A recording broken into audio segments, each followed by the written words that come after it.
do you think? Which are the countries? Nordic countries. What is the meaning of the word Nord? Nord. The French word Nord, what does it mean? I've explained this in the class.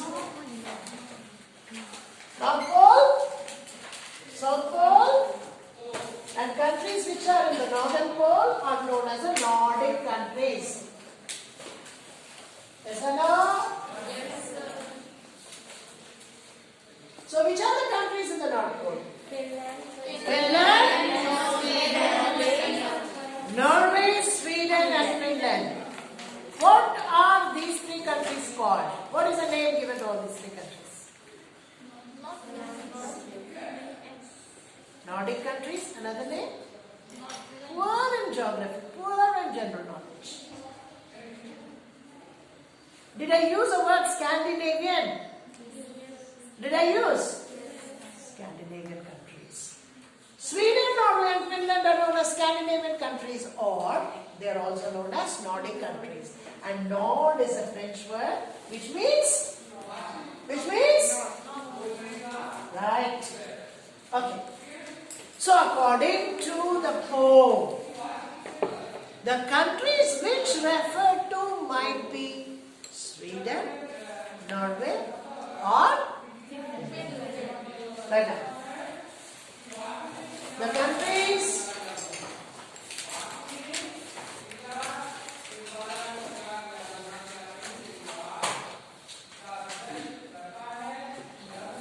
may refer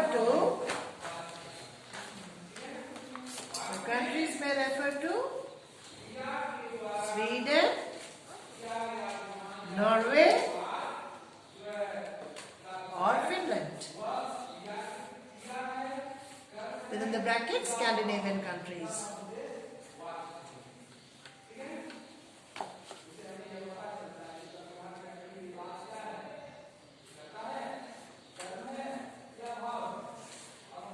Okay, now the second question. What did Saint Peter ask the old lady for? What was the lady's reaction? Very simple. What did he ask for? a piece of cake. Asked for a cake. Okay? He asked for a cake. Right? What was the lady's reaction? What was the reaction of the lady? Yeah, tell me? She was not actually willing to give. Point number one. Then she started making a small cake. Okay. So now you might say that the lady at the beginning was not willing to give Saint Peter a cake. That was the feeling in the heart. But again, she hesitatingly agreed to make a small cake and then give Saint Peter. This should be the answer. She was not willing to give him a cake. Okay, her heart was not willing to give him a cake. But she made a very small cake and wanted to give it to him. That exactly is the answer. Right now. The lady was not happy with. The lady was not happy with.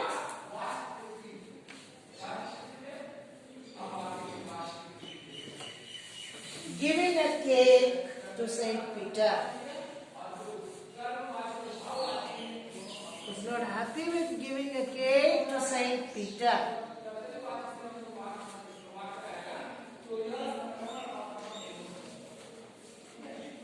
After some time,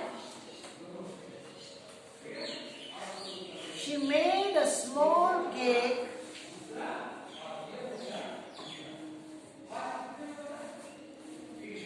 with hesitation. She made a small cake with hesitation. Question number 3. How does the woodpecker get her food? By boring and boring and boring. Right now. The woodpecker gets its food.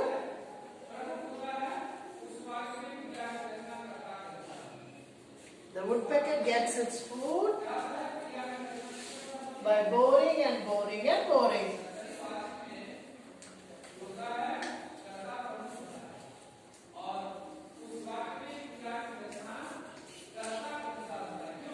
The woodpecker gets its food by boring and boring and boring.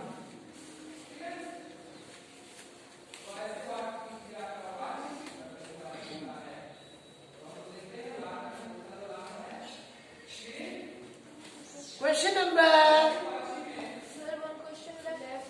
What is that question? How did he punish her? How did he punish her? By changing her into a? By changing her into a? What? So, Saint Peter punished her by changing her into a woodpecker.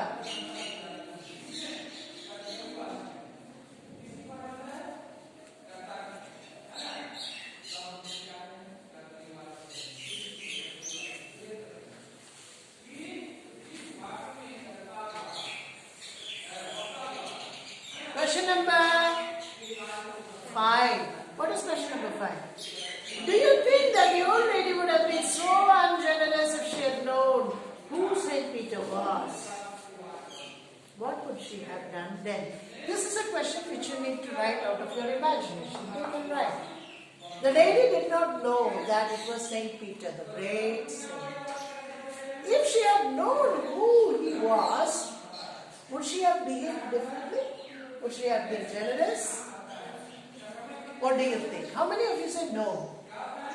How many of you say no? Even if she had known that it was Saint Peter, she would have behaved the same. How many of you say that? Put your hands up.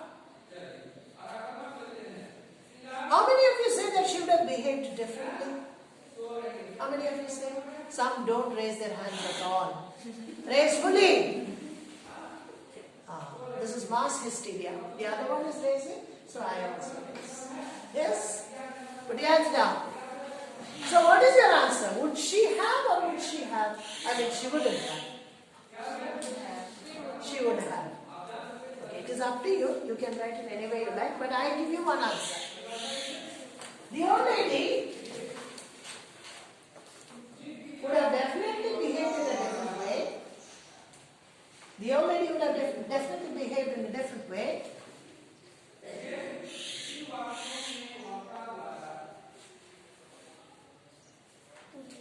Would have definitely behaved in a different way if she had known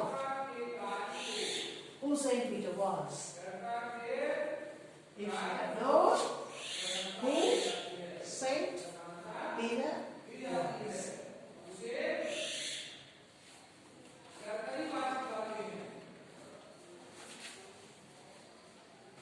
She might have given. She might have given.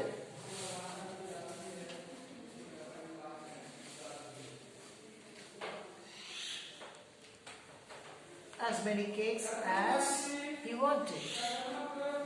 She might have given as many cakes as he wanted.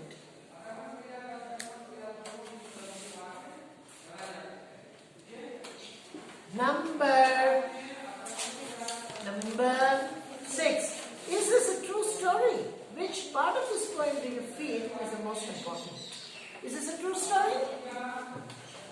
It's not a true story because the poet himself tells us that it is not a true story, but it holds a very important message for us. Yes or no? Write down. This is not a true story.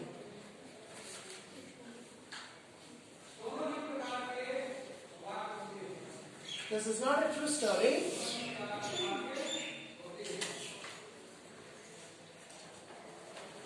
Okay.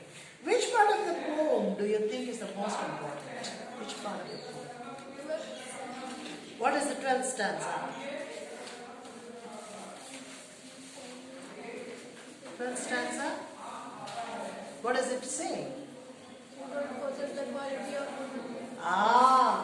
The most important part of the poem is that you are unfit to live in a human form. St. Peter is very angry, coming out heavily on her. You see, you are far too selfish to dwell in a human form. To have both food and shelter and fire to keep you warm. You don't feed others and you have no right to live in a human form. Because as human beings, you are supposed to help others, share what you have with others and care for others. You don't have these qualities and therefore you have no right to live in a freedom. Saint Peter punished the lady by saying, Saint Peter punished the lady by saying that she had no human qualities in her. She had no human qualities in her.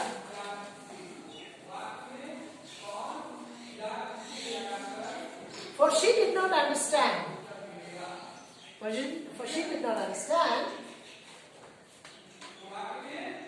For she did not understand the sufferings of human beings. For she did not understand the sufferings of human beings.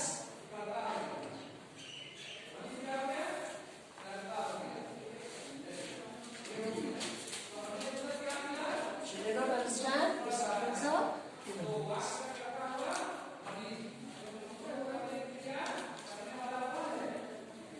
Therefore,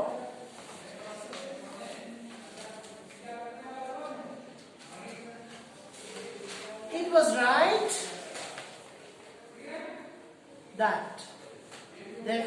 right that, she had to struggle to gather her food. It's right that she had to struggle to gather her food.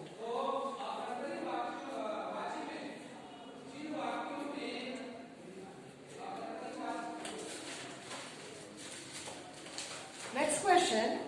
What is a legend? Why is this poem called a legend?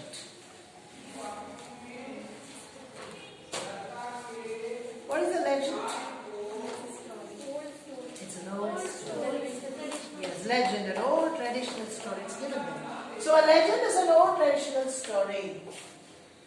A legend is an old traditional story.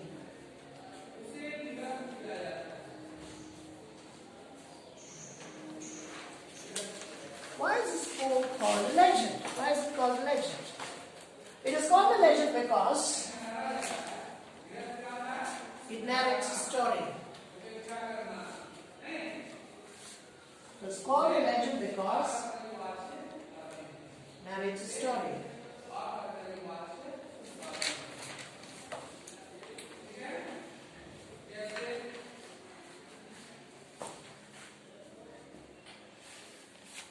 Okay?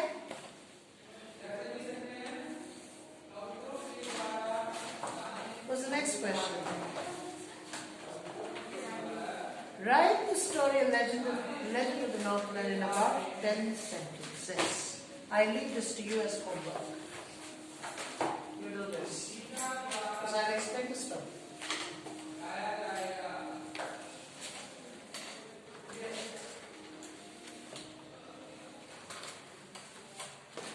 Okay, now come to the fourth question. Let's look at the words at the end of the second and fourth stanzas. Snows, clothes, true, you, below, no. So these are rhyming words. Okay? Snows, blows, yes or no? Find out such rhyming words. Can you find out some rhyming words? Can you find out? Yes, sir. Yes. Few and through in the first stanza. Are they not rhyming? Then snows and clothes. And then true and you.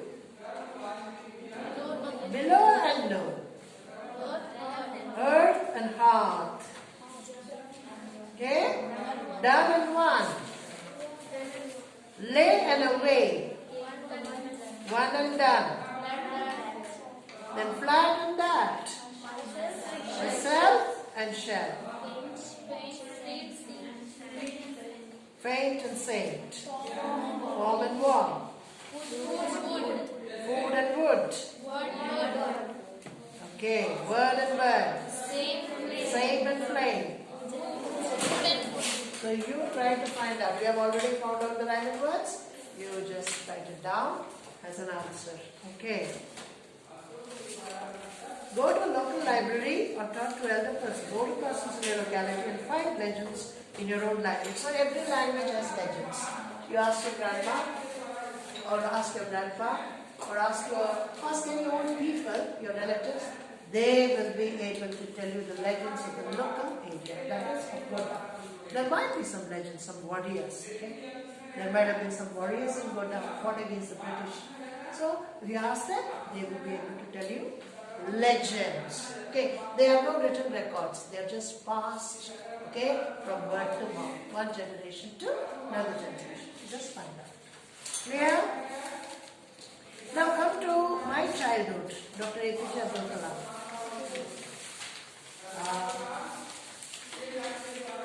Page number. After the novel, the legend of Northland. So I had already explained this lesson. Now questions. Where was Abdul Kalam's house? Where was his house? Which part of Tamil Nadu? So write down. Write down the name of the lesson. My childhood. Answers. Learn all these answers, okay?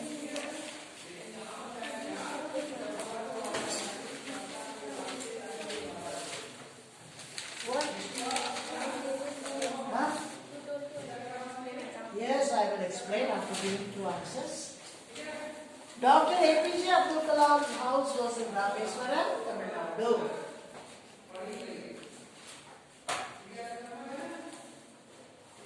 Dr. APJ Abdul Kalam's house was in Rameswaram, Tamil Nadu.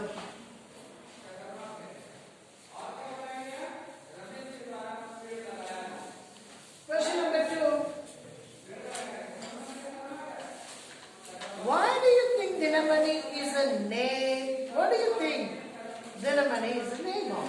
Give a reason for your answer. What do you think Dinamani is a name of? Give reason for your answer. What is Dinamani? How do you know that it is a newspaper? Find out the word Dinamani in the lesson and read the sentence that accompanies that. You'll get the answer. Jalaluddin.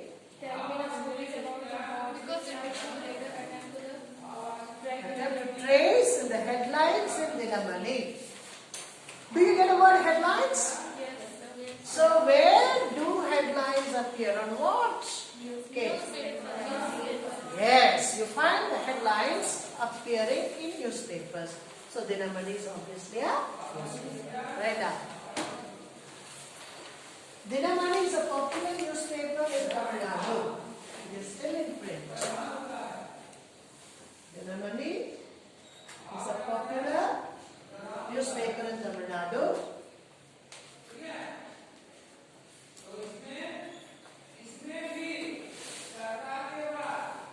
Also, headlines appear in a newspaper.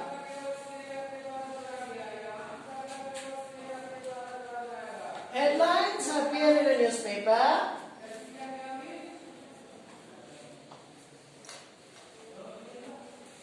As the word headlines is mentioned in the lesson,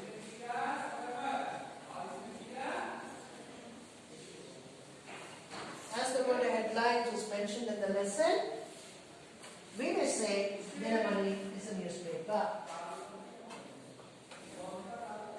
We may say Dinamani is a newspaper.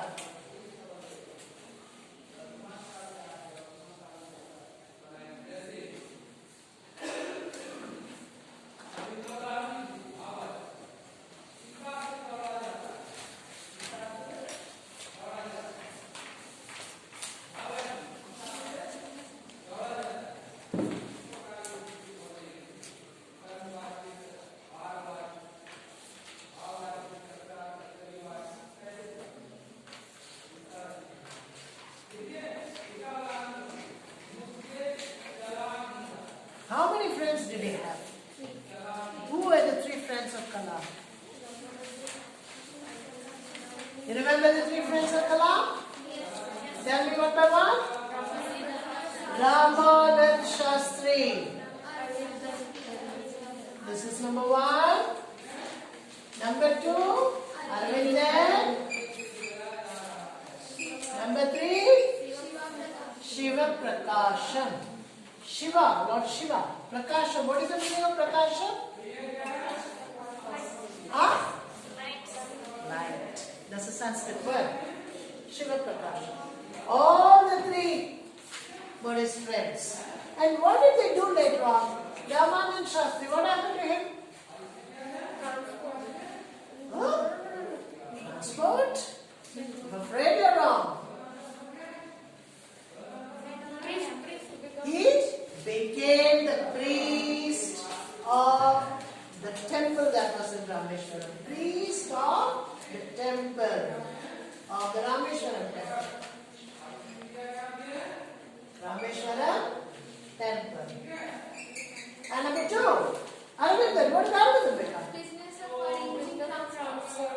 He was a transport manager, became a transport manager. Right? He arranged vehicles for the pilgrims who came to visit the temple of Rameshwaram. So, transport manager. He became that. And Shiva Prakasha? He became a catering contractor. You know the meaning of catering? One who prepares food for large gatherings like marriage houses, okay, parties, catering contractor. So this is what happened to all the three friends of Dr. Kalam. Clear? Write it down. You must put them in sentences. Shiva Ramanand Shastri became the priest of Rameshwaram temple. Arvindan became a transport manager. And Shiva Prakasha became a catering contractor.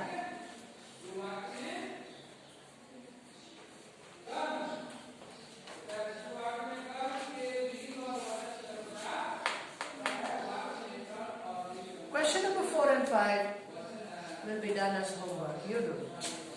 Okay? Question number 4. How did Abdul Kalam earn his first wages? Had he earned any money before that? In what way? You know how he earned his first wages, right? By distributing newspapers. And his cousin or brother, what is given there? Brother. So brother, what is his name? Jalaluddin. Jalaluddin or Jainuddin? Jalaluddin. Jalaluddin was the brother, okay, of Abdul Kalam. He was distributing the paper Dinamani. So the train which was passing through Rameshwara, Dhanushkodi, did not pass. It did not halt. Passed but did not halt. Why? Because of the Second World War. They had limited the number of halts. So Abdul Kalam was asked by his brother to help him out in distributing the newspapers. So they had to go catch the bundle because the newspaper man from the train would throw the bundle. They had to catch. And Abdul Kalam did the job of catching hold of the newspaper bundle. After that, the papers would be divided, okay, and Kalam would take them on the cycle and distribute. This is what he did with the newspapers. And for that, he earned his first wages. His brother gave him some money. Okay, you don't have to do it for free of cost. You just get some money for the work that you do. That was his first wage. He was very happy. And the second time, even before that, he had earned some money. And how did he earn money? He collected the tamarind seeds because there was a great demand for tamarind seeds. And after collecting them, he gave them to the shopkeeper, and the shopkeeper gave him some money, 1 anna or something. 1 anna, right? So that was his first wages. Not wages, that was the first time that he earned money. And he was very happy with that. Okay? So you managed these 2 questions yourself. Now we are coming to test series 2. Test series what? Oh, yeah.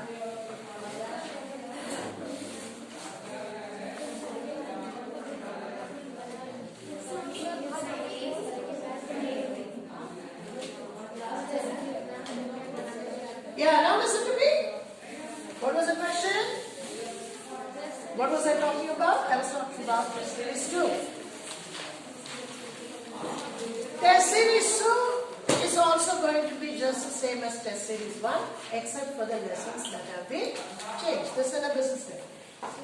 So, you will have comprehensions as usual, right? 2 comprehensions.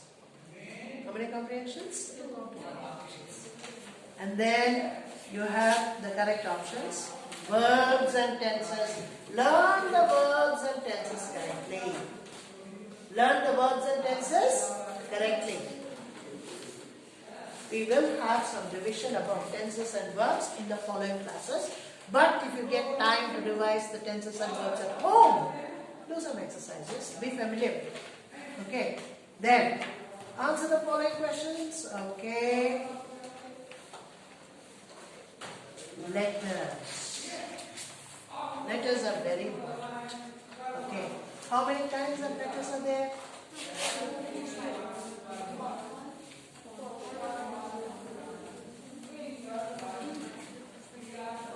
How many kinds of letters? Okay, you are talking about the formal and informal, right? Yes. One is a formal, one is an informal.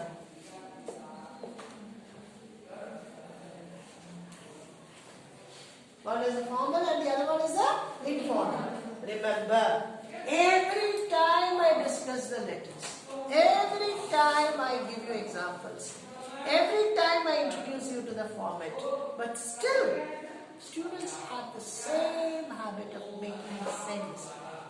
They keep on making mistakes. They don't listen. That is a problem.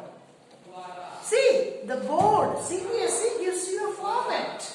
And the format is very important. If you do not kind of know the format, you won't get marks.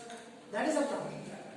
Because when we correct your papers, when your paper is evaluated, when your letter especially is evaluated, marks are divided. For format, they give you marks.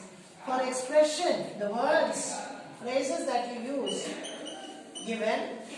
Content, the material, the body of the letter, that is given marks.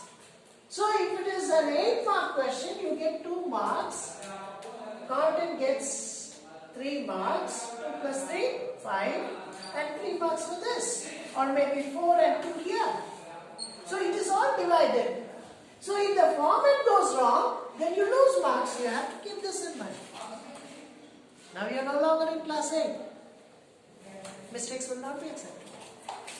Format has to be maintained. And if you break the format, or if you don't write the format, you won't get marks. What is the format? Write down format of a formal letter. It's very important. Go home and revise. Number 1, sender's address.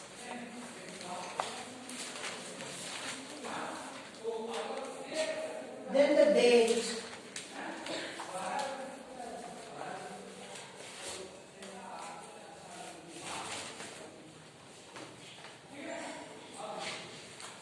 Then the receiver's address.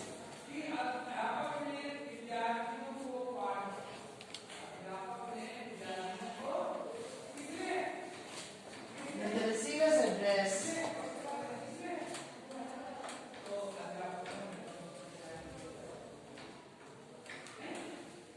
Then the salutation. Then the salutation. Then the content. Oh, sorry. After salutation, it should be the subject.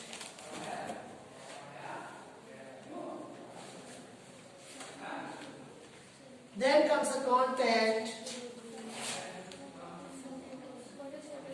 I will explain everything, don't worry. First write down the format. Content, then conclusion, then signature,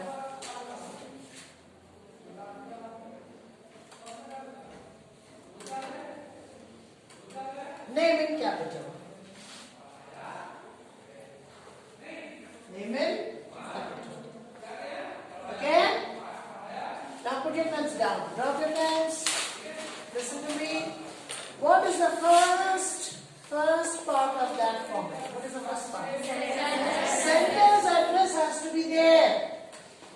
Many of you don't write the sender's address. This time, if I see you're not writing the sender's address, I will strike off the whole letter and no marks will be given to you. Remember, because without the sender's address, how will the letter kind of come? I mean, how will the person?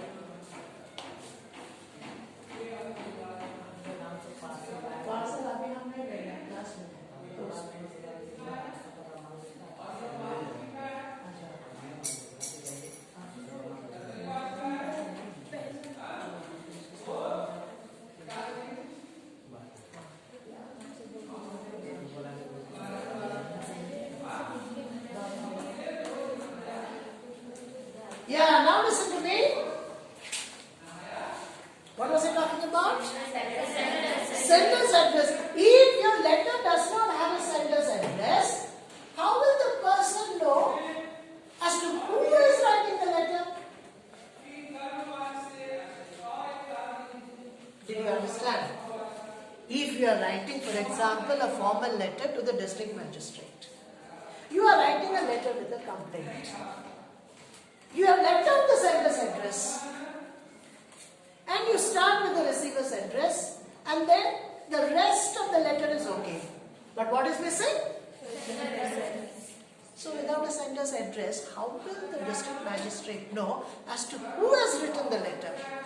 And if he wants to respond to you, if he wants to give you an answer saying that, okay, your matter is being discussed, okay, we will look into that. So how will he do that? He will not be able to do that. He won't be able to contact you. He won't be able to communicate with you. So this is the most important thing. This is the most important thing. Sender's address. If you are writing it to the district magistrate, then you must write the district magistrate. The district magistrate.